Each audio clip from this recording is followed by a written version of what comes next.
Now then, as the US Army rushes to complete its pullout from Afghanistan, parts of the country are already turning into huge junkyards. The Pentagon is now destroying US vehicles and other military equipment there, despite the war already having cost American taxpayers more than $630 billion. Marty's Gani Chichakan investigates. By the end of 2014, the U.S. military will have destroyed $7 billion worth of military equipment in Afghanistan. U.S. officials say they're getting rid of what they no longer need or what would be too costly to ship back home. The list of items that will be shredded, cut, and crushed to be sold as scrap includes around 2,000 mine-resistant ambush-protected vehicles, or MRAPs. They were designed to counter the threat of roadside bombs and cost around $1 million apiece. Scrap yards in Afghanistan are very busy now, dismantling the expensive equipment. U.S. officials are not explicit as to why they're not leaving the gear to the Afghan military. One of the reasons that they give is that they provided Afghan forces with lighter tactical vehicles, which are presumably a better fit for the country's roads. To quote one U.S. military official, he said, "We don't want to leave a lot of equipment that they can't handle, and that could compound their challenges."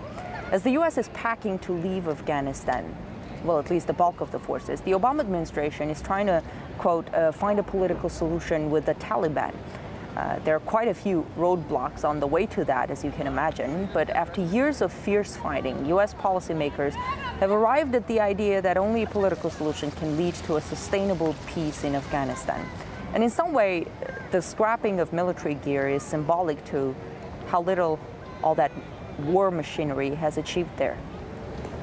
Well, author and activist David Swanson says this massive disposal of arms in Afghanistan will not raise an eyebrow in Washington.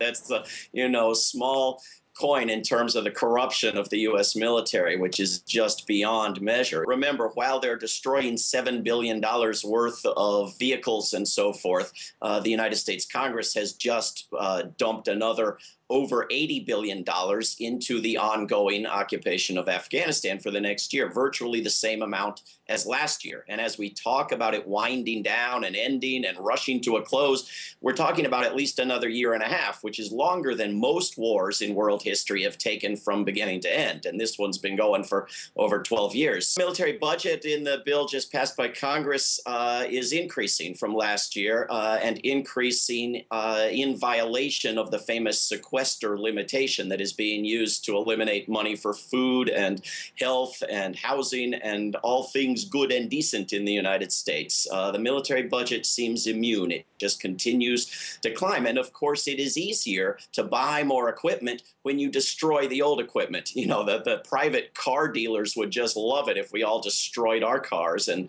went and bought new ones.